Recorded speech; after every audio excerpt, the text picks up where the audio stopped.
Et on va démarrer officiellement. Bonjour à toutes et bonjour à tous.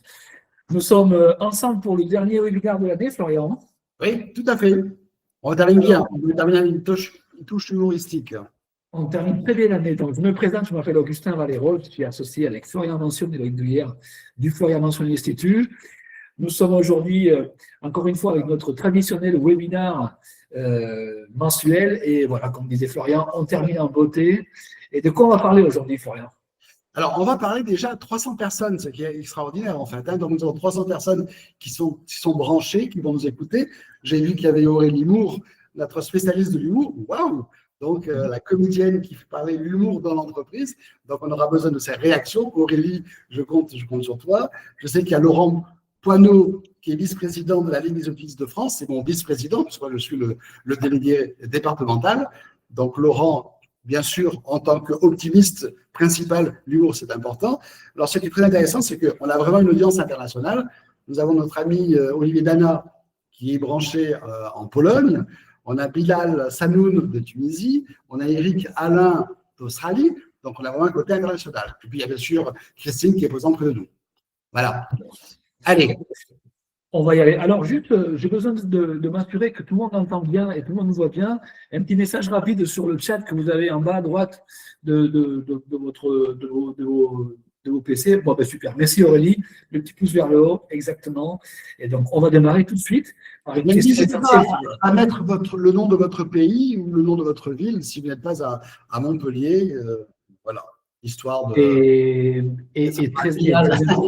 Salut Bilal. Voilà, c'est très sympa. Et surtout, n'hésitez pas à intervenir parce que l'idée, c'est d'avoir un échange. Donc là, vous avez la possibilité avec le chat de poser des questions, de réagir. Et c'est l'objectif de notre webinaire. Alors, Florian, tout d'abord, peut-être que la première question, c'est de définir un peu ce que c'est que l'humour. Alors, l'humour, c'est très difficile de répondre à la question qu'est-ce que l'humour. On va même mettre la slide qui correspond à cette question-là, en fait. Je crois que l'humour, c'est une façon de regarder et de dire les choses qui fait apparaître, je dirais, le côté comique, absurde ou décalé de la réalité. Voilà. Le but, c'est de faire sourire ou de faire rire. Je crois que l'humour, c'est ni un gadget, ni quelque chose de superficiel. Je crois que l'humour, c'est une forme d'intelligence sociale, émotionnelle, rationnelle. C'est un levier puissant, subtil et éthique, surtout quand il est bien utilisé. La grosse difficulté dans l'humour, c'est qu'on croit tous qu'on a le sens de l'humour et on n'est pas toujours bien apprécié par rapport aux autres. Et on n'apprécie pas forcément l'humour des autres, en fait. Je crois que l'humour, ça ne veut pas dire être drôle. Faire sourire, c'est déjà bien. Voilà. Et l'humour, ce n'est pas uniquement raconter une blague, en fait. Pour moi, le manager qui fait de l'humour, c'est un manager qui se montre sous un certain jour.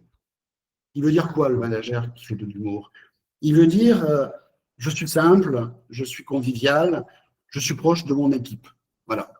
Donc, de manière synthétique, on peut dire que l'humour, comme c'est indiqué sur le slide, c'est une forme d'intelligence sociale, émotionnelle et relationnelle, en fait. C'est ça, en fait. Et je crois que, principalement, l'humour, c'est un outil. C'est un outil pour faire passer un message. Et c'est ce message que nous allons développer tout au long de ce webinaire, en fait. Parce que l'humour, il sert à quoi? Il sert à casser la distance entre soi-même et les autres. Voilà, c'est le plus important. Voilà.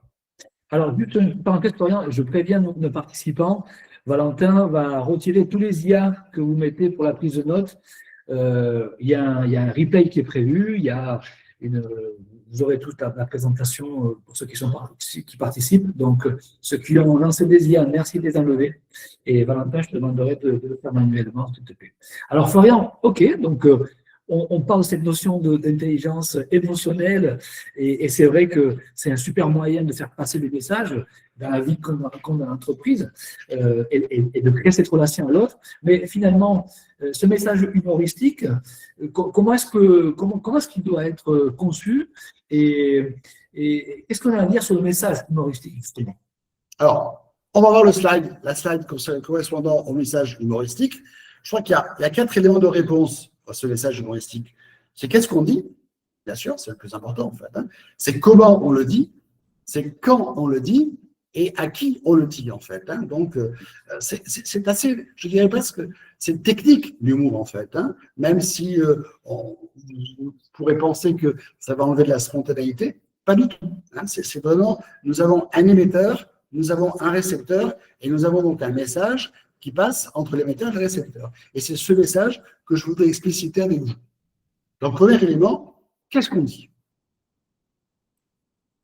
Alors, pardon, hop, petit.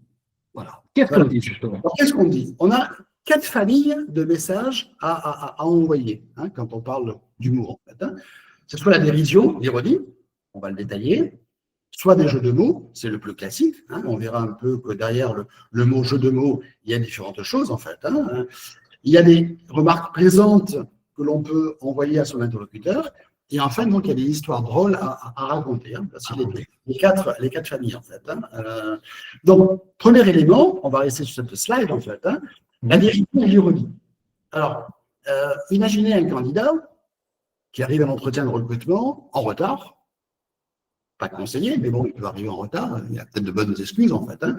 Il va démarrer l'entretien avec le recruteur, et quand le recruteur lui dira « Monsieur le candidat, quelles sont vos qualités et vos défauts ?» Bon, si le candidat dit, première qualité importante, monsieur le recruteur, vous l'avez constaté, c'est la ponctualité, hein, c'est vraiment ma qualité principale, en fait. Hein, voilà. Il va donc faire de la dérision, de l'ironie. Alors, encore une fois, on peut apprécier, ne pas apprécier, on va réagir par rapport à sa propre personnalité, par rapport à son vécu, mais c'est une manière de dédramatiser la situation, en fait. Hein. Bien sûr. Et d'aborder l'entretien avec, de manière un peu plus détendue vis-à-vis du recruteur. Voilà, c'est le but en fait. Hein. Quand quelqu'un va vous dire je suis un consultant international, moi j'ai des amis proches qui se définissent comme consultant international. Bon, j'ironise un petit peu. Oui, bien sûr, j'interviens en Liechtenstein, en principauté d'Andorre et à Monaco. C'est pour moi une audience internationale, bien sûr en fait. Hein.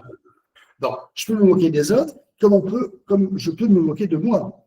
Comme quelqu'un dit, Florian, toi, tu as vraiment un gros cabinet de recrutement. Je dis, bien sûr, il est très gros, hein.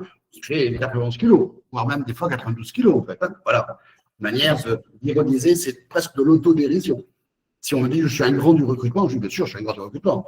1m75, hein, c'est quand même pas mal, en fait. Hein. Bien sûr. Donc, voilà pour le côté dérision ironique qui, dans certains cas, peut faire sourire, faire sourire l'autre, en fait. Hein. Bien sûr. Deuxième famille, vous pouvez réagir, hein, dire. N'hésitez pas parce que oui, pour l'instant, je vous trouve très sage. Oui, en fait, Lucas, il nous dit clairement, oui, bien sûr, lui permet de désamorcer, mais d'accord, dans la relation avec l'autre. C'est exactement ça. Jeu de mots. Alors, jeu de mots, dans la famille des jeux de mots, on a le premier élément qui est important, que vous utilisez, que vous décodez facilement, en fait, hein, qui est le calembour. Bon, le calembour, qu'est-ce que c'est? Le calembour, j'ai une belle définition, c'est un type spécifique du jeu de mots qui repose soit sur l'homophonie, c'est-à-dire des sons identiques proches des mots au sens différent, soit de la polysémie, c'est-à-dire des mots à double sens. Donc il y a des choses classiques en fait, hein, que vous connaissez tous. Hein. Philippe Géluc, lui, par exemple, quand il dit notre but est atteint, comme la tarte du même nom, bon, c'est un calembour classique qu'on utilise soi-même en fait. Hein. Bon, voilà, est-ce que c'est drôle, pas drôle, c'est un autre discours en fait. Hein. Pierre Desproges, lui, il disait toujours, nous le savons, hein, nous le savons bien, nous le savons, et pas seulement de Marseille. Bon, ça c'est le genre d'humour que l'on peut placer lorsque, dans une réunion, un collaborateur fait une remarque soit désagréable, soit pertinente, ou impertinente. On va dire, mais oui, nous le savons. Pas seulement de Marseille, bien sûr. En fait. Moi, celle que j'aime, le calembour que j'aime bien, plus fin, oui, Raymond DeVos aussi. Oui, Raymond DeVos, bien sûr. C'est hyper classique, en fait. Hein. Le calembour que j'aime bien, c'est celui de Jacques Prévert, que vous connaissez, en fait. Hein. Il disait de deux choses l'une, l'autre, c'est le soleil. Voilà, c'est très, très beau, en fait. Hein. De deux choses l'une, l'autre, c'est le soleil, en fait. Hein. Bon. Voilà pour le contre-pète. Pour le calembour, je ne détaille pas davantage, tout le monde sait ce que c'est. Après, il y a la contrepétrie. Alors, la contrepétrie. La contrepétrie, vous connaissez tous, en fait. Hein. C'est l'art de décaler les sons, bien sûr. L'art de décaler les sons, c'est évident, en fait. Hein.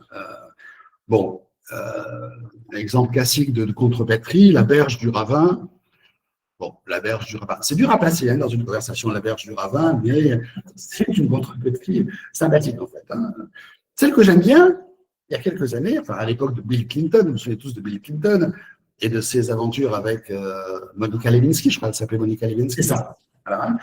La contrepétrie à l'époque qui circulait, qui était sympathique, mais plus subtile en fait. Hein, ça donne un élément de réflexion quand même. Hein, c'est l'intérêt et la difficulté de la contrepétrie en fait. Hein.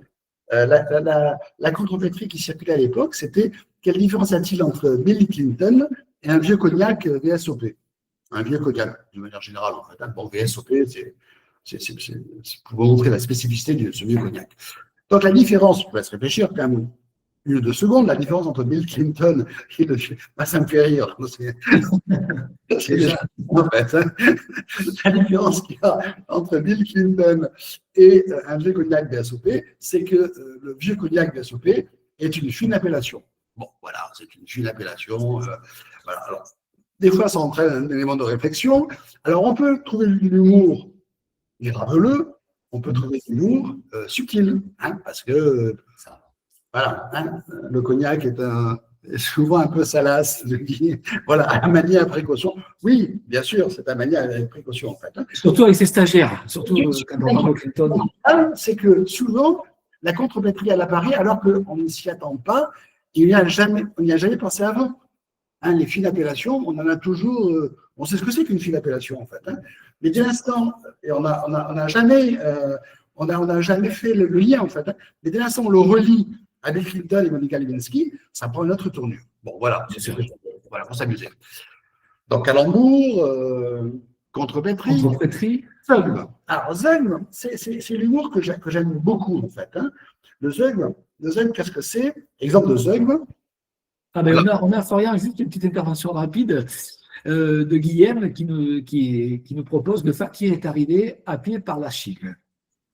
Aller à pied par la Chine, c'est un classique hein, de la contrepétrie. Alors, ça veut dire quoi ça? Ça veut dire cette relation est intéressante parce que ça veut dire qu'on a toujours en stock des contrepétries en fait, hein, et qu'on leur va sortir au bon moment. Et l'astuce c'est ça, on verra quand faire de l'humour en fait. Hein. Et on a toujours des histoires drôles ou des contrepétries ou des zeugmes en stock, en fait. Hein, voilà. Exemple de zeugmes en stock, quand vous démarrez un repas, par exemple, ou un apéritif avec d'autres amis, en fait, hein, vous pouvez très bien prendre une flûte. J'ai pas une flûte, en fait. Hein, imaginez que ce soit une flûte de champagne, en fait. Hein, et donc, moi, j'aime bien dire, par exemple, je saisis cette coupe et cette occasion pour faire mon premier zeugme. Voilà. Donc, je saisis cette coupe et cette occasion pour faire mon premier zeugme. Alors, bien sûr, les gens ne comprennent pas de suite, en fait. Hein. Qu'est-ce que ça veut dire? Le zeugme, c'est ça. Le zeugme, c'est lorsqu'un verbe correspond à deux choses totalement différentes. Par exemple, si un candidat vous dit « j'ai exploité une carrière minière, hein, j'ai exploité une carrière, mais pas mes ouvriers », j'ai exploité une carrière, mais pas mes ouvriers, il fait ce qu'on appelle donc un zeugme. Parce que le verbe va correspondre à deux éléments différents. C'est subtil, en fait. Hein. Voilà. Chaque matin, il sautait son petit déjeuner et sa femme. Bon, voilà. On n'appréciera pas, en fait. Hein. Moi, le zeugme le plus subtil que j'aime bien, mais encore une fois, selon Saint-Florian, hein, le zeugme que j'aime bien, c'est elle baissa sa culotte et dans mon estime. Voilà. C'est joli, en fait. Hein. Elle baissa sa culotte et dans mon estime. Bon, alors ça nous ramène à Jean-Jérôme Clément qui nous parle des pubs des années 80. Votre zeugme, il est très années 80, je trouve aussi frère. En tout cas, Jean-Jérôme nous dit voilà, la pub des années 80, Mammouth écrase les prix. C'est vrai que c'était. Par exemple, oui, bien sûr. Alors, Florian, avançons donc maintenant sur l'oxymore.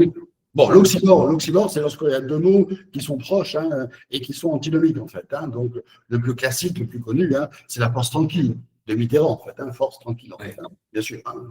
Ou alors, quand vous posez une question dans un groupe, vous posez une question à vos collaborateurs et que les personnes ne réagissent par rapport à cette question.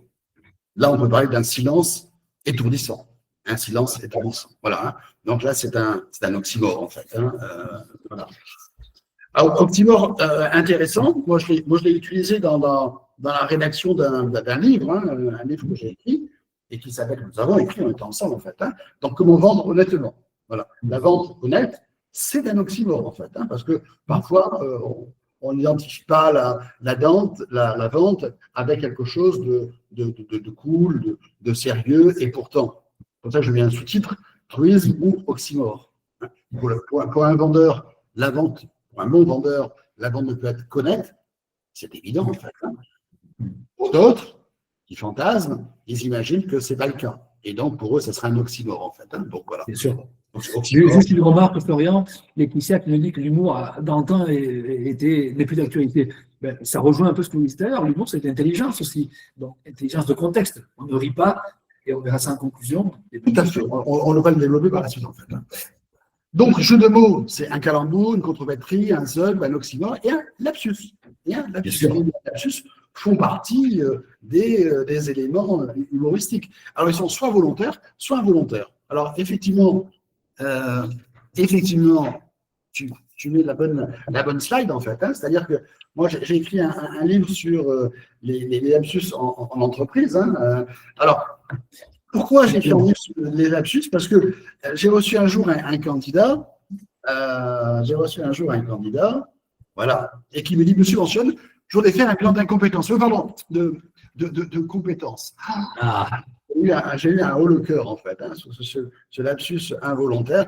Il est terrible, faire un bilan d'incompétence. Bon. Eh oui. Je ne vais pas en tirer une conclusion trop hâtive, bien sûr. Mais quand même, le gars qui me dit je vais faire un bilan d'incompétence, ça fait un choc, en fait. Hein. Il a vraiment besoin d'aide, c'est sûr. Autre exemple de lapsus, la DRH qui dit à son PDG éliminer une candidate parce qu'elle est enceinte sur une erreur fétale. Bon, une erreur fétale. Bon, voilà, hein, volontaire, involontaire. Hein. Bien sûr. Ou encore, autre exemple de lapsus qui figure dans ce document-là. Bravo pour vos résultats, nous sommes tous concernés. Concernés, bien sûr. Le directeur commercial, bien sûr. Un grand classique. Parfait. On revient peut-être, Florian, du coup, alors, on a évoqué lapsus, volontaire ou involontaire. Que dire maintenant des remarques plaisantes, justement, dans le cadre de l'humour? Alors, remarque plaisante. Là c'est pareil, en fait. Hein, à un certain moment, on a tous des histoires, alors on le verra après, on a tous des réactions à formuler par rapport à ce que dit l'autre, en fait. Hein, des remarques plaisantes. J'en ai fait un livre toujours illustré par Jean-François Ramirez, en fait. Hein, les bons amis. Déjà, le titre est sympathique, hein, les bons amis, en fait. Hein, voilà. Hein. Et là, on voit pourquoi mettre une pizza ronde dans une boîte carrée et l'autre continue et la découper en triangle, bien sûr, en fait. Donc, voilà, hein, c'est le côté un peu plaisant de la chose, en fait. Hein. Voilà. Donc, alors, un collaborateur peut très bien se tromper. Et on va l'accepter, en fait, hein, parce que l'erreur, voilà, elle est plus. Comment on réagit? Comment le manager va réagir par rapport à cette erreur? Alors, c'est vrai qu'il peut, on verra pourquoi, comment. Hein. Est-il vrai qu'on a le droit de se planter la première fois? Oui, bien sûr qu'on a le droit de se planter la première fois, c'est évident.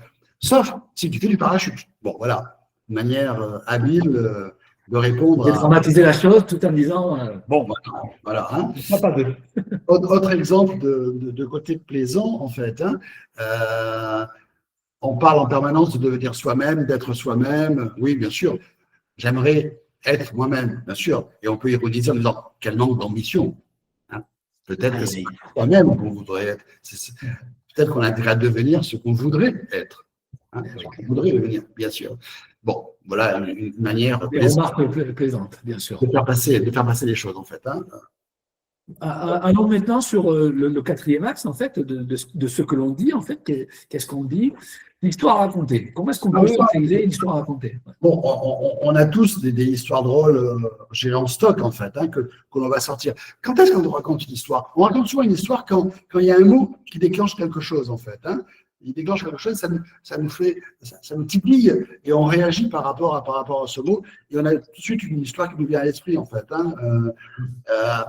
Avec Christine, quand on parlait de la belgitude, forcément je la titillais, Christine, en parlant de sa cousine belge qui était enceinte et qui s'était faite avorter parce qu'elle n'était pas sûre que l'enfant soit d'elle. C'est quand même incroyable en fait. Bon, alors c'est vrai que c'est l'histoire qu'on sort à table, c'est ça? voilà.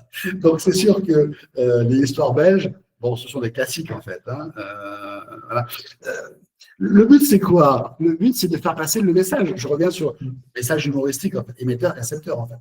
Le but c'est de faire passer un message de convivialité, de détente. Il faut que le message passe. Et le but c'est que le message passe. Un peu comme quand on me dit Florian, est-ce que ce CV est bien? Est-ce qu'il est bon ce CV? Qu'est-ce que je dois mettre dans un CV pour qu'il soit bon? C'est pas facile à répondre à cette question-là. Alors moi, j'ai ma réponse selon Saint-Florian, comique de répétition. C'est de dire la chose suivante. Le but d'un CV, c'est d'obtenir un rendez-vous. Voilà.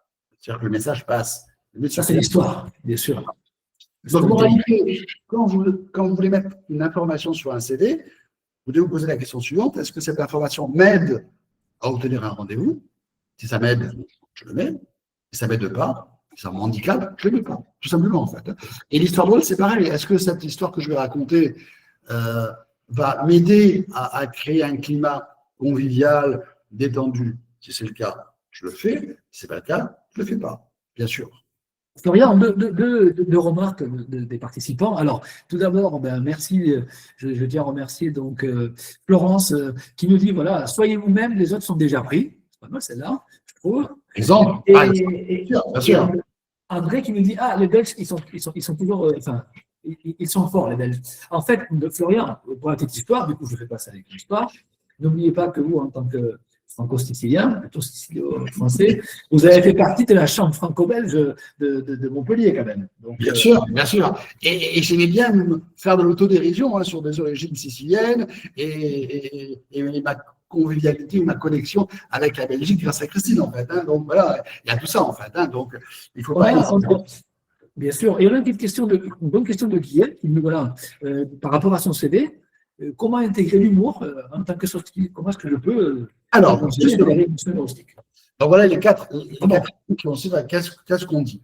Maintenant, on va passer à l'élément complémentaire. Comment on le dit, en fait, bien sûr, en fait.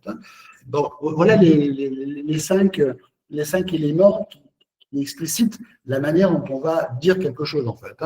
Je crois qu'il faut rester positif. C'est le plus important, en fait. Il ne faut pas la crise, la méchanceté, je pense, ne doit pas être de mise dans nos relations avec les autres, en fait. Donc, rester positif. Je crois qu'il faut viser le rassemblement, il faut rassembler l'inclusion. Ne pas faire comme Madame Macron, en fait. Voilà, donc, ça entraîne forcément des réactions. Donc, voilà.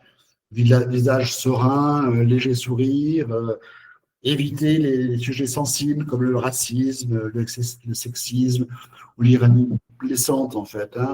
C'est important parce qu'après, c'est un boulet que l'on va transporter, en fait. Je crois que Mme Macron, elle va, pendant quelques semaines, quelques mois, voire quelques années, elle va avoir cette phrase qui va lui coller à la peau, en fait. Donc, c'était même pas de l'humour, en plus. Donc, c'est ce qu'elle pensait. Mais on peut penser les choses sans forcément les dire, en fait. C'est ça, en fait. C'est quand le dire, on le verra après quand le dire, il faut éviter, en fait. Bien sûr. Et je crois que l'élément également le plus important, c'est être soi-même, ne pas jouer un rôle de composition, en fait. On n'est pas. C'est pas. Voilà, on est soi-même, en fait. On est avec les autres. Et il y a un schéma de communication classique à utiliser. Mais ça, vous le savez. Comment on le dit? Alors. Bien sûr. Juste, par exemple, par rapport à la question concernant le CV, il m'est arrivé de voir dans certains CV sur l'aptitude, le soft skill, enfin même c'est plutôt un savoir-faire, management. Je vois souvent à côté management, manager d'un mari, 3 enfants, un chat, en fait, histoire de montrer que je suis quelqu'un qui qui s'engage dans sa vie familiale et je fais du management avec ma famille.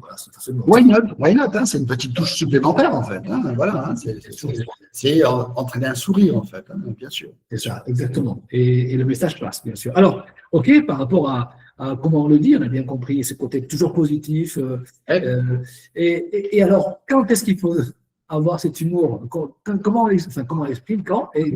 Ok, alors il y a des moments Est-ce qu'il y a des importants. moments importants ou pas, en fait? Voilà, il y a des moments importants et puis des moments à éviter, en fait. Hein. Donc, les Américains, en général, ils ont une règle, en fait. Hein. C'est en début de réunion. Voilà. Donc, systématiquement, la ice breaking, la ice breaker, pour casser la glace, en fait. Hein. Donc, ils aiment bien avoir une histoire drôle, un jeu de mots, quelque chose pour démarrer. Pourquoi pas? Et c'est vrai qu'en début de réunion, on plante le décor, en fait. Hein. C'est une technique. Et encore une fois, il ne faut pas que ce soit artificiel. Je veux dire, il faut le sentir. Les choses doivent se sentir, en fait. Hein. Donc, si on le sent bien, pourquoi pas, en début de réunion, faire une petite plaisanterie, en fait. Hein. D'accord. On va surtout l'utiliser en entreprise et dans un cadre managérial en réponse à une remarque agressive. Voilà, bien sûr. Donc, pour désamorcer un petit peu les choses, en fait. Hein. Face à un stress partagé, bien sûr. C'est là qu'il faut le faire, en fait, hein, pour calmer le jeu, en fait. Hein. Si par exemple, je suis face à un prospect et qu'il me dit, Monsieur Valero, vos honoraires sont vraiment trop chers, hors de question que je paye autant pour cette prestation, qu'est-ce que vous répondriez Alors, là, on peut dire, écoutez, si je pouvais le faire, hein, on a quand même une politique tarifaire, en fait. Hein. C'est pas 10% que je vous ferai, monsieur le prospect, mais c'est 20%, bien sûr, en fait. Hein. Mais je peux pas, en fait. Hein. Alors, il insiste, je lui dis, écoutez, moi, il faut que je gagne ma vie. Hein. J'ai une femme, des enfants, j'aime beaucoup les voyages. Voilà, hein, donc il faut que je gagne bien ma vie, en fait. Hein. Et ça coûte cher, les Seychelles, quand même. Hein. Oui, les Seychelles, ça coûte cher, vous le savez comme moi, monsieur. Voilà. Donc voilà le genre de moment opportun où là, ça évite la négociation, en fait. Hein, ça évite le marchandage, en fait. Hein. Donc, dans certains cas, à des moments, voilà, c'est le moment opportun. Je peux dire non, je ne peux pas faire une réduction. On va peut-être ajouter une note humoristique, hein, bien sûr. Bien sûr. Et quels sont les moments à éviter, du coup Alors, lors de discussions critiques, en fait, hein, lorsque c'est tendu, on peut éviter, en fait. Hein, avec un public inconnu ou sensible. On ne connaît pas, on verra après à qui le dire, en fait. Hein, mais parfois, on ne connaît pas les gens. On ne connaît pas les gens, en fait. Hein. Si je vous dis que j'hésite entre une Skoda et une Lada, hein, j'ai un choix important, je change de voiture, j'hésite entre la Skoda et la Lada, bon, j'ironise hein, quand je dis entre Skoda et Lada. Mais si l'autre, il a une Skoda ou s'il a une Lada, il n'a pas apprécié, en fait. Hein. C'est évident. Hein. Et juste une question comme ça qui me vient à l'esprit, mais est-ce qu'on peut faire des blagues lors d'un pot de départ? Oui, bien sûr. Alors pour les pots de départ, bien sûr qu'on peut le faire. Et c'est fonction de ce qui s'est passé auparavant, en fait. Hein. C'est autre chose, en fait. Hein. Alors, est-ce qu'on va regretter la personne qui part ou pas? Bon, toutes les personnes plus ou moins vaseuses peuvent un peu apparaître. Mais il faut être prudent, en fait. Hein. Quelle image va-t-on donner à l'autre de soi-même, en fait. Hein. Bon, voilà, quand on le dit. OK, alors maintenant, quels sont les moments opportuns ou pas, justement, à éviter. Et donc, à qui on va passer maintenant à cette notion de à qui on s'adresse lorsque on a cette action humoristique. Voilà. Donc, je crois qu'il faut d'abord connaître son interlocuteur. C'est important, en fait. Hein. Comprendre, voilà, quel est je dirais presque son niveau d'acceptabilité de l'humour, son niveau d'intelligence également, en fait, hein, parce qu'il y en a qui comprennent vite. Voilà, faire un zeug, parfois, c'est compliqué à faire un zeug, en fait. Hein, donc, l'autre, il ne va pas tout comprendre. Donc, si c'est pour expliciter, pour répéter la blague, ce n'est pas la peine de le faire, en fait. Hein, donc, il faut bien connaître son interlocuteur, et puis il faut éviter de le blesser. Donc, ça veut dire quel est son niveau, aussi bien d'un point de vue politique, d'un point de vue religieux, ou autre chose. Enfin, il y a des thèmes qui sont sensibles. Donc, on doit faire attention quand on plaisante, en fait. Hein. Bien sûr. Voilà. Olivier Coulard nous dit l'humour devient un art. Évidemment, c'est pour ça qu'on parle de soft skill aussi en tant qu'humour. Il y a l'intelligence relationnelle, en fait. Hein. C'est bien se poser la question et trouver la bonne posture, en fait. Hein. Bon, deuxième élément qui nous dit, il faut faire attention à la hiérarchie et aux susceptibilités. Hein. Donc, on ne va pas plaisanter de la même manière avec un supérieur, avec un collègue ou avec un collaborateur. Bien sûr, chacun a ses propres limites, en fait. Hein. Donc, il faut faire attention quand on plaisante. On ne peut pas plaisanter de manière identique avec tout le monde, en fait. Hein. Il faut être un peu sélectif. Voilà, donc pas avec tout le monde, voilà, c'est ce qui manque d'intelligence sociale, je dirais presque ce qui manque d'intelligence tout court, en fait. Hein. Les binuches, c'était pas la peine, en fait. Hein. Voilà. Alors, bien sûr, il y a la porte de sortie, hein. On utilise tous, hein. Je plaisante, hein. Je plaisante, hein. Bien sûr, voilà, pour désamorcer un petit peu ou éviter de froisser les autres. Ok. Alors, c'est bien, là, on a planté le décor par rapport à l'humour, on a défini les Voilà. axes de l'humour. Maintenant, parlons des soft skills. Hein, Alors, on va justement définir ce que c'est que d'ailleurs, j'insiste, vous l'avez dit vous-même, c'est une soft skill, hein, c'est féminin. Voilà. Comment est-ce qu'on le définit? Alors, une soft skill. Alors là, c'est merveilleux, le soft skill, en fait. Hein. Depuis quelques années, les gens redécouvrent l'eau tiède. C'est merveilleux. La soft skill, qu'est-ce que c'est important, monsieur? Bien sûr. Ah, mais c'est bien sûr. Moi, j'ai créé le cabinet en 1976, à Montpellier. Ben, déjà, pour moi, c'était une évidence que la compétence était un ensemble de savoir, de savoir-faire, de savoir-être.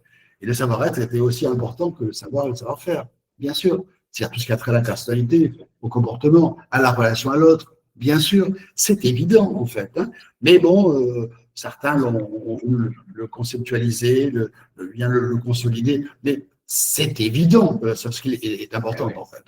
Donc, la définition classique, c'est une définition, une forme d'intelligence sociale, émotionnelle, relationnelle, qui est essentielle pour interagir efficacement. Oui, bien sûr, voilà ce qu'est une soft skill. Mais on n'a pas attendu le 21e siècle pour s'intéresser aux soft skills. En tout cas, dans le cabinet, c'est le cas, en fait. Hein. Jacques nous écrit, donc, l'humour crée une connexion immédiate qui permet donc un lâcher-prise temporaire, relevant rapidement, qui a l'esprit ouvert, ou fermé à l'instant. Donc, en fait, c'est vrai que cette connexion, d'ailleurs, il y a le message qui passe oralement, et puis il y a le retour par le sourire. Quoi. Tout à fait. Ce sourire-là... On a la réaction immédiate, en fait. Hein. Contrairement à un dessin humoristique où le dessinateur n'a pas le retour du lecteur, en fait. Hein. Là, on est en direct, en fait, hein, et avec l'intérêt et l'inconvénient que ça a du direct, en fait, hein, bien sûr. On prend toujours un risque. Hein, il y a toujours un risque, on verra après. Il y a toujours un risque dans l'humour, en fait. Hein. Est-ce que ça plaît ou ça ne plaît pas? On liste quelques... On est face à 300 personnes, Augustin. Face à 300 personnes, 300 personnalités différentes, 300 histoires différentes, 300 vécus différents. Donc, on ne pourra pas plaire à tout le monde. Et dans les exemples que l'on va prendre, il y en a qui vont concerner certains et pas d'autres, en fait. Hein. Donc, il y en a qui vont rester ouverts et d'autres fermés, comme vous Jacques, bien sûr. Florian, en tout cas, vous avez détaillé quelques soft skills les plus appréciés d'entreprise. Hein. Alors, les plus classiques que tout le monde connaît, en fait, la créativité, la curiosité, la pensée critique, la communication, l'intelligence émotionnelle, l'empathie, l'écoute active, l'adaptabilité. Oui, ce sont des soft skills qui sont intéressantes dans l'entreprise, bien sûr. Et alors, pourquoi nous, on focalise aujourd'hui sur l'humour? Alors, l'humour, en tant que, est-ce que c'est une soft skill indispensable? Je dirais oui. Quand même, là je me mouille en fait, je dis oui, bien sûr. Et c'est vrai qu'entre deux candidats, par exemple dans le cadre d'un recrutement, l'humour serait un élément de différenciation, bien sûr. Hein, entre quelqu'un de coincé et quelqu'un qui a un sourire rayonnant, ou un léger sourire même, qui sait interagir en fait. Hein. Parce que derrière l'humour, il y a le comportement de réactivité. Hein, parce que voilà, hein, il faut être souple, hein, il faut être réactif hein, pour faire de l'humour. Bien sûr, c'est pas télécommandé en fait. Hein. Alors, on a une remarque de Pierre-François qui nous dit les soft skills sont un domaine où l'IA aura du mal à rivaliser avec l'humain. Bien sûr, je pense que dans la situation, bien sûr. Et tant mieux en fait. Hein. Encore qu'on peut tester l'IA pour qu'elle nous alimente. Hein. En histoire, il y a des choses intéressantes qu'on peut récupérer. Mais c'est vrai que heureusement, c'est spécifiquement humain, hein, l'humour, bien sûr. Bien sûr. Alors, dans l'entreprise, ça favorise la cohésion d'équipe, bien évidemment, ça désamorce les conflits, bien évidemment, ça stimule la créativité et l'innovation. Oui, bien sûr. Quand quelqu'un fait de l'humour, je reste dans le cadre d'un recrutement, c'est la mécanique intellectuelle qui est intéressante. Hein, c'est comment il réagit. Parce que s'il réagit en faisant de l'humour sur cet élément-là, demain dans l'entreprise, par rapport à un fournisseur, par rapport à un client, par rapport à un délégué syndical, il pourra peut-être le faire aussi. Voilà. Nous, on travaille par indice, je le sais très bien. On travaille par indice et chaque élément est important. Est-ce qu'on peut le corréler avec l'autre? Justement, Florian, on a beaucoup de réactions. Donc, le président de l'association Servir la paix de Morgio nous dit c'est typiquement ce que tu nommes l'intelligence sociale, Florian. On va corréler l'humour avec l'intelligence sociale. Exactement, voilà. Hein, pour moi, ce sont des indices, en fait. Hein, on doit cumuler des indices pour reconstituer la personnalité qui est en face de nous, en fait. Hein. Et on a une autre question aussi, c'est de dire, enfin une affirmation plutôt, est-ce que faut-il être reçu en entretien pour démontrer l'étendue de ses talents? En fait, alors hop, ça a sauté vraiment, car on est souvent à distance. Oui, est-ce qu'on peut, lors d'un entretien physique, on a plus de chances de faire passer certains messages, certains talents qu'au téléphone ou par mail, notamment la compétence humoristique. On peut très bien, il y a des tas d'exemples. Hein, j'ai peur d'en prendre certains parce qu'on va dire, mais il tombe à plat. Je ne sais pas, on peut très bien offrir un café à un recruteur, en fait. Hein, de demander à Uber machin, Uber Treat ou Uber Eat de livrer un café chaud à un recruteur, en fait. Hein. Il faut que derrière l'acte se dise, ah, il n'est pas con le mec. Voilà. Si l'autre dit, il n'est pas con le mec, par un mail, par un SMS, par quelque chose, en fait, hein, un appel téléphonique. S'il dit, il n'est pas con le mec, je crois qu'on a gagné, en fait. Hein. Et par téléphone et par mail, c'est pareil. On peut très bien faire passer des messages humoristiques. Je réponds à un mail très sobre, très sérieux par un clin d'œil. Bon, quelque part, ça peut aussi désamorcer une relation un peu tendue avec un fournisseur, avec un client, bien sûr. Voilà. Alors, donc, je crois que ça améliore l'ambiance de travail et le bien-être, bien évidemment, en fait. Hein. Alors, limite et précaution, bon, risque de malentendu et d'interprétation erronée, bien sûr, peut être perçu comme un manque de sérieux. C'est vrai que certaines personnes qui font des calembours en permanence, on en connaît certains dans notre environnement, oui. On ne citera pas de nom. Bon, c'est vrai que s'il y a une abondance, une surabondance de calembours, ça ne fait pas forcément très sérieux, en fait, hein. Mais peut-être c'est ce qu'on aime hein, chez cet individu-là. Voilà, hein. Donc, mais de manière générale, il faut faire attention de ne pas être. Un manque de sérieux, c'est embêtant. En revanche, la finesse, oui. Si l'autre retient qu'on est fin, qu'on est subtil, hein, qu'on est astucieux, et certaines formes d'humour, je pense aux œuvres, je pense aux contre-batteries, ben, ça dit, ah, il n'est pas con le mec, voilà. C'est de la finesse, c'est une finesse et non pas une lourdeur, en fait. Voilà, exactement. Mais c'est dur à trouver, hein, l'équilibre, attention, hein, c'est très très difficile, en fait. Hein. C'est une véritable compétence, c'est ce qu'on dit depuis le départ, en fait, c'est ça, Florian, c'est que c'est une soft skill qui se travaille aussi, qui est une intelligence. Et par rapport au sujet, bon, on a été déconnecté, c'est bon. On va le prendre à Houston. On a un problème, Houston. Florian arrive. Ah, alors, direct. Florian, alors on a plein de remarques déjà. On a plein de remarques. Houston, on a un problème là. Sûr, j'ai pas entendu. Problème de connexion. Houston, on nous a écrit déjà, on a un problème, Houston. Ah oui, Houston, exactement. Alors, c'est reparti. Voilà, c'est le genre d'humour, en fait. Allô la Terre, ici la Lune. Oui, bien sûr, en fait. Hein. Voilà. OK. Bon, donc, avantage de l'entreprise, limite des précautions. Voilà. Et peut-être qu'on peut parler aussi maintenant plus de management, en fait, en tant que manager. Oui. Quelles seraient les postures à adopter et vous avez beaucoup travaillé là-dessus, d'ailleurs, hein, sur cette notion de posture de manager. On a écrit un livre numérique, en fait, hein, sur l'art du manager, voilà, l'art du management par l'humour, en fait. Hein, voilà, hein. Et dans ce livre-là, ben, on détaille 15 postures importantes du manager. Ça va de l'autodérision maîtrisée à l'humour contextuel, à la dédramatisation joyeuse, à la malice bienveillante, au clin d'œil complice, la rupture de tension, l'ironie pédagogique, la surprise verbale, l'absurde créatif, le jeu de mots stratégique, la caricature juste, le rire collectif, le relâchement intelligent, l'humour réparateur, la posture joyeuse. Voilà, ces 15 postures sont très bien détaillées, avec des exemples très simples, dans notre livre que l'on va vous offrir, en fait, hein, puisqu'on vous a promis le livre, l'art du management par l'humour, donc voilà. Hein. Exactement. Donc en fait, je vais mettre sur le chat le lien sur ce livre que vous pourrez télécharger. Et d'ailleurs, vous allez voir qu'il y a, d'ailleurs Valentin, je vais bien te le mettre sur le chat parce que je suis en mode présentation. Et vous taperez donc sur ce lien le code promo Humour 100. Ça vous permettra d'obtenir le livre de Florian qui est avec ses 15 postures humoristiques en tant que manager. Ok. Valentin, quand tu as 2 minutes, tu mets le lien, s'il te plaît. Hop. Sinon, je le ferai tout à l'heure. Alors, Florian. En conclusion, une petite slide de conclusion. Premier élément important, c'est que l'humour a sacrément évolué. L'humour du XXIe siècle, c'est pas l'humour du XXe siècle, en fait. Et notamment en entreprise, en fait.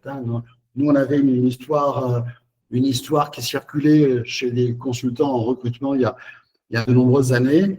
Je m'empressais de vous la raconter, mais vous la répéterez pas, en fait, parce qu'elle n'est pas politiquement correcte, en fait. Donc, c'est l'histoire d'un employeur qui recrute une assistante de direction et systématiquement, il pose la même question aux 3 candidates. Les 3 dernières candidates en shortlist, elles sont bien, en fait. Et il pose comme question, Madame, donc c'était avant 2000, Madame, je suis en déplacement à l'étranger. Bien avant 2000. Bien avant 2000. Comment? Je n'ai pas entendu. Bien avant 2000. Bien avant 2000. Donc, je suis en déplacement à l'étranger, je ne suis pas joignable, et vous recevez un chèque en règlement d'une facture déjà réglée par le client. Qu'est-ce que vous faites de ce chèque, puisqu'il a déjà été envoyé une fois et encaissé? Voilà, qu'est-ce que vous faites de ce chèque? Et la première candidate répond, monsieur, si je reçois un chèque pour une facture qui a déjà été réglée et que vous êtes injoignable, je mets ce chèque de côté. Et j'attends votre retour, comme ça au moins on est tranquille, voilà, c'est bien, voilà, on verra après. Je pose la même question à la deuxième candidate. Il dit, écoutez, je reçois un chèque d'une facture payée, c'est pas grave, moi je la dépose, et voilà, et puis on verra après ce qui va se passer, en fait. Et troisième candidate, même question, et la réponse c'est, écoutez, moi je renvoie le chèque au client, parce que ça me semble évident, en fait, puisqu'il est déjà réglé, je lui envoie le chèque. Donc voilà les 3 réponses très, très différentes, en fait. Et voilà. Alors là, chacun a sa petite idée, chacun peut réfléchir. Qu'est-ce que vous auriez répondu à la base de cette candidate, en fait. Et donc la question finale, c'est quelle candidate l'employeur a-t-il recruté? Voilà. Et alors, forcément, et ça me fait toujours rire, et alors, la candidate recrutée, c'était celle qui avait de gros seins. Voilà. Donc voilà, c'est histoire à ne pas répéter. Ça montre bien, cette histoire sensibilise bien l'évolution de l'humour. En fait, il y a des choses qui faisaient rire auparavant, et aujourd'hui, on peut se dire, en fait, parfait. Je vous dis. Oui, Sophie, il y a mieux, bien sûr. Il y a mieux. Vous avez le droit d'expliquer. On a longtemps hésité. Mais ça montre bien que voilà, les choses évoluent, que l'intelligence aussi. Bien sûr. Aujourd'hui, c'est l'humour où il faut. En conclusion, je crois qu'on peut dire que l'humour, c'est un élément de différenciation. Voilà, un élément de différenciation entre. Dans le recrutement, par exemple, c'est sûr que la personne qui a plus d'humour que l'autre sera privilégiée. Dans l'entreprise, c'est pareil. Il y a des gens avec qui on a envie de travailler, d'autres avec qui on a moins de travailler. Voilà, les atomes crochus, ils sont vraiment favorisés par cet élément d'humour, en fait. Donc, élément de différenciation. Deuxième conclusion importante, l'humour est un élément de cohésion du groupe. Oui, bien sûr, c'est important, en fait. Et enfin, et ça, il ne faut pas le négliger, en fait. Il n'y a pas les gens qui ont de l'humour et d'autres qui n'ont pas de l'humour, en fait. Je crois que l'humour se cultive, se développe. Et je crois qu'il faut oser. Voilà. Il faut oser. Et cette capacité à oser, à prendre la parole, à sortir de sa zone de confort, c'est quand même un indice pour moi important, en fait, dans la perception de l'individu, dans sa personnalité, dans son comportement, en fait. Donc, il y a toujours un a priori favorable à quelqu'un qui va utiliser modérément de l'humour, bien sûr. Donc, enfin, voilà, la phrase finale, le but, c'est pas de devenir un champion de l'humour, c'est pas le but, en fait. Je crois qu'il faut être soi-même et avoir le sourire en plus. Voilà. Bien sûr. Alors, juste Florian, un petit clin d'œil qui vous fera plaisir. Marie-Paul Istria, qui nous dit Ah, qu'elle doit nous quitter, mais qu'elle était bien contente de revoir un copain de promo. c'est vrai, on a fait Sciences Po Toulouse ensemble en fait, hein, donc c'est assez amusant et c'est très très chouette, Marie-Paul, Bon, en volontiers. tout cas, j'espère que ce Et Marie- webinaire nous a permis d'aborder les choses autrement, savoir que dans le management, il y a une place pour l'humour, qu'il y a un soft skill à identifier aussi bien chez vos managers que chez vos collaborateurs, que ça se cultive, comme dit Florian.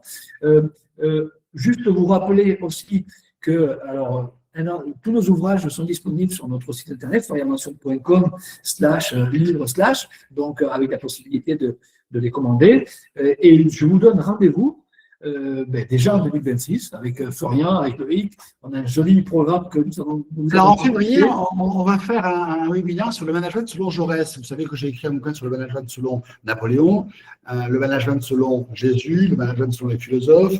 Le dernier, c'est le management selon les animaux. Et là, avec un garçon qui s'appelle Thomas Valero, qui a un doctorat d'histoire, qui a fait sa thèse de doctorat d'histoire sur Jaurès, nous avons écrit le management selon Jaurès. Il s'agit d'une interview de Jaurès du 31 juillet 1914, donc juste 2 heures avant son assassinat. Et donc, on va décoder les techniques managériales de Jaurès. Bon, et puis après, donc, En mars, on se retrouve pour parler d'optimisme, Florian, c'est ça? voilà. Est-ce qu'un pessimiste peut devenir optimiste? Là, je prends ma casquette de délégué départemental de la Ligue des optimistes de France, donc ça sera un grand moment. Après, en avril, donc, c'est recruter avec conscience, éthique, RSE, diversité. Et puis après, donc, le 21 mai, je ferai ce webinaire avec Jean-Luc Cohen-Rimbaud, hein, un spécialiste du théâtre, un communicant et un formateur, sur le management appliqué à partir du théâtre, des techniques théâtrales. Voilà. Donc, les prochains webinaires seront super intéressants. Voilà. Merci à toutes et merci à tous.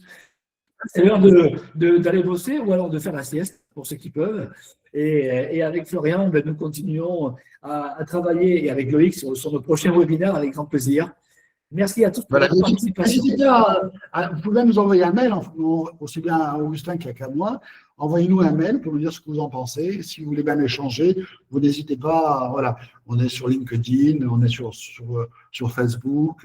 Et puis après, donc, on est très, très libre pour échanger avec tout le monde, en fait. Hein. Voilà, un grand merci à tous. Merci la Tunisie. Merci à tous et merci à tous. À très bientôt. Bonne continuation à tous. Oui, Sophie, salut Sophie. À très bientôt. François Boyer, j'imagine, voilà. Pascal, oui, Pascal, merci. Sylvaine Klein, j'imagine. Sylvaine C, j'imagine que c'est Sylvaine Klein. Salut Sylvaine. Allez, à 50, je déconnecte. Merci à tous pour vos remarques. Vous pouvez continuer à mettre des mots sur le chat parce que ce sera retenu. Donc,